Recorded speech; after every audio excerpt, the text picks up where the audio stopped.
بسم اللہ الرحمن الرحیم. السلام علیکم ورحمۃ اللہ وبرکاتہ. خوش آمدید. میں ہوں ڈاکٹر ہلانی. آپ دیکھ رہے ہیں یوٹیوب چینل. خود آگاہی ایک مشکل کام ہے. خود آگاہی حاصل کرنے کے دوران ہمارا مختلف چیزوں کے بارے میں زاویہ نگاہ آڑے آ جاتا ہے. تو پہلے ذرا زاویہ نگاہ کو سمجھ لیا جائے. اسے سمجھنے کے لیے آپ ایک عدد سادہ کاغذ اور قلم ساتھ رکھ لیں. اس کے بعد ہم آپ کو ایک خاکہ دکھائیں گے اور پوچھیں گے کہ یہ کیا ہے. اسے دیکھ کر آپ کے ذہن میں کیا آتا ہے. اگر تو آپ نے یہ خاکہ پہلے سے دیکھا ہوا ہے تو اسے کسی ایسے شخص کو دکھائیں جس نے اسے پہلے کبھی دیکھا نہ ہو. اس سے بھی بہتر ہے کہ آپ کئی لوگوں کو یہ خاکہ دکھائیں اور ان سے پوچھ کر اس خاکے کو دکھا کر کہ ان کو اس میں کیا نظر آتا ہے اسے لکھ لیں. آپ چاہیں تو ویڈیو کو روک کر خاکے کو اچھی طرح سے دیکھ لیں یا دکھا دیں. اگر آپ شخصی ترقی اور کامیابی کے ایسے نسخے اور طریقے سیکھنا چاہتے ہیں جو نہ تو کسی اسکول میں پڑھائے جاتے ہیں نہ ہی سکھائے جاتے ہیں تو اس چینل کو سبسکرائب کر کے بیل آئیکن پر کلک کر لیں اور اس جہد مسلسل میں شامل ہو جائیں. تو جناب یہ ہے وہ خاکہ. اسے اچھی طرح سے دیکھ لیں اور جواب کاغذ پر لکھ لیں. کیا جواب آیا یا کیا نظر آیا؟ اصل میں زیادہ تر لوگ جب اس خاکے کو دیکھتے ہیں تو اسے عجیب و غریب طرح سے بیان کرتے ہیں. کوئی کہتا ہے کہ یہ کسی بڑھیا کا خاکہ ہے, کوئی جادوگرنی کا, کسی کو لمبی ناک والی بوڑھی عورت نظر آتی ہے تو کسی کو انگوٹھا کا نشان نظر آتا ہے. مزے کی بات یہ ہے کہ بعض لوگوں کو بتانے کے بعد بھی سمجھ میں نہیں آتا یا انہیں وہ شکل نظر نہیں آتی جو اس میں دکھائی گئی ہے. اس خاکے میں اصل میں ایک نوجوان لڑکی کی شکل دکھائی گئی ہے. لڑکی داہنی طرف دیکھ رہی ہے. اس کا سائڈ پوز ہے. یہ جو چیز دیکھنے میں لمبی ناک لگتی ہے وہ دراصل لڑکی کے چہرے کا خط ہے. خط پر چہرے کے ابھار کی ہڈی والے حصے کے اوپر لڑکی کی آنکھ کی پلک نظر آ رہی ہے. تھوڑی کی جو لکیر اوپر کی طرف جا رہی ہے, یہاں ایک گود سی چیز اس کا بندہ ہے. گردن میں نیکلس سا ہے. لڑکی کے بال بل کھاتے ہوئے پیچھے گردن تک آ رہے ہیں. کیا آپ کو اس میں نوجوان لڑکی کے خد و خال نظر آئے؟ اگر آپ پر یہ واضح ہو گیا ہو تو بہت اچھی بات ہے. اگر نہیں ہوا تو بھی گھبرانے کی کوئی بات نہیں. یہ خاکہ لوگوں کو مخمصے میں یا الجھاؤ میں ڈالنے کے لیے ہی بنایا گیا ہے. اس کا مقصد صرف یہ بتانا ہے کہ کس طرح لوگ ایک ہی چیز کو دیکھ کر مختلف نتائج اخذ کرتے ہیں. کس طرح قوت مدرکہ یا زاویہ نگاہ مختلف ہوتی ہے. کس طرح ایک ہی چیز کو دیکھنے کے باوجود اس میں اختلاف پیدا ہو جاتا ہے.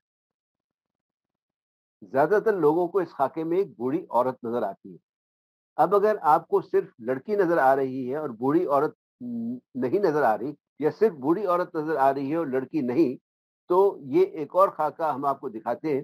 اسے اچھی طرح سے دیکھیں اور پھر سے اب ہم چلتے ہیں اس پہلے والے خاکوں کو دیکھیں. اب جن کو پہلے صرف بڑھیا نظر آئی تھی یا کچھ اور نظر آیا تھا وہ لڑکی دیکھنے کی کوشش کریں, اور جنہیں صرف لڑکی نظر آئی تھی وہ بڑھیا دیکھنے کی کوشش کریں یا بوڑھی عورت دیکھنے کی کوشش کریں. امید ہے کہ زیادہ تر لوگوں کو بڑھیا اور لڑکی دونوں نظر آنے لگی ہوگی. اگر ابھی بھی کسی کو فرق واضح نہیں ہوا تو کوئی حرج نہیں. اصل بات یہ ہے کہ ہمیں اس سے کیا پتہ چلتا ہے یا کیا سبق حاصل ہوتا ہے. ہمیں اس سے ایک بہت بڑا سبق ملتا ہے اور وہ ہے زاویہ نگاہ کا تبدیل ہونا. تبدیلی زاویہ نگاہ. آپ کو شاید چند سیکنڈ لگے ہوں اسے دیکھنے اور سمجھنے میں اور اس کی وضاحت کو سمجھنے میں, اور سیکنڈوں میں آپ کا زاویہ نگاہ بدل گیا. مطلب آپ کو تصویر کے دونوں رخ نظر آنے لگے. اس سے دو باتیں سامنے آتی ہیں. ایک تو یہ کہ ہماری پرورش اور تعلیم و تربیت کا کتنا قوی اثر ہوتا ہے ہماری قوت مدرکہ پر, ہماری تخیلاتی صلاحیتوں پر, ہمارے زاویہ نگاہ پر. اگر صرف چند سیکنڈ ہمارا زاویہ نگاہ بنانے میں یا طے کرنے میں اتنا اثر رکھتے ہیں تو ان تصورات اور نظریات کے بارے میں آپ کا کیا خیال ہے جن کو بننے میں یا جن کو پنپنے میں ایک طویل عرصہ لگ گیا ہو, ایک عمر لگ گئی ہو, جن کی جڑیں اتنی گہرائی میں اتر چکی ہو کہ انہیں وہاں سے اکھاڑنا ہی مشکل ہو گیا ہو.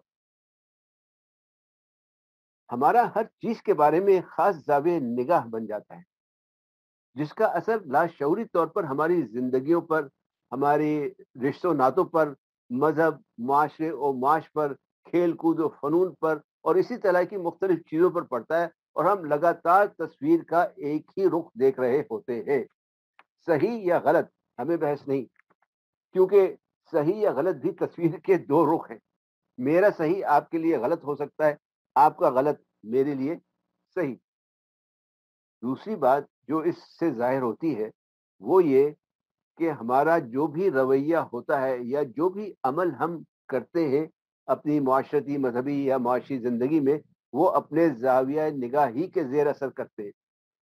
غور طلب بات یہ ہے کہ جب ہم تبدیلی لانا چاہتے ہیں تو ہم زیادہ تر اپنا رویہ یا اپنے اعمال یا اپنے عمل کو بدلنے کی کوشش کرتے ہیں, اپنی ظاہری حالت بدلنے کی کوشش کرتے ہیں, جس سے صرف وقتی طور پر فائدہ ہوتا ہے, کیونکہ لوگوں کو بہت جلد اندازہ ہو جاتا ہے کہ ہمارا صرف رویہ بدلا ہے, زاویہ نگاہ نہیں. اندر سے ہم ویسے کے ویسے ہی ہیں جیسے پہلے تھے. تو جناب یہ مختلف زاویہ نگاہ ایک طرح سے ہمارے دماغی پردے ہیں, یا پردے بن جاتے ہیں کہنا چاہیے. یہ پردے وہ یقینی کیفیات ہیں جو ہمیں اپنے ماحول سے, اپنی تمام تعلیم و تربیت تجربے سے ملتی ہیں, جو ہم ان سے سیکھتے یا اخذ کرتے ہیں. یہ یقینی کیفیات کا تجزیہ کرنے کے لیے ہمیں ضرورت پڑتی ہے اپنے نسخہ خاکی کے دوسرے جز الف کی. اس پر انشاءاللہ اگلے ولاگ میں بات کریں گے. تب تک کے لیے اجازت. ویڈیو پسند آئی ہو تو لائک اور شیئر کرنا نہ بھولیں. اپنا اور دوسروں کا خیال رکھیں. چینل کو سبسکرائب کر لیں. مجھے اپنی دعاؤں میں یاد رکھیں. والسلام علیکم ورحمۃ اللہ وبرکاتہ.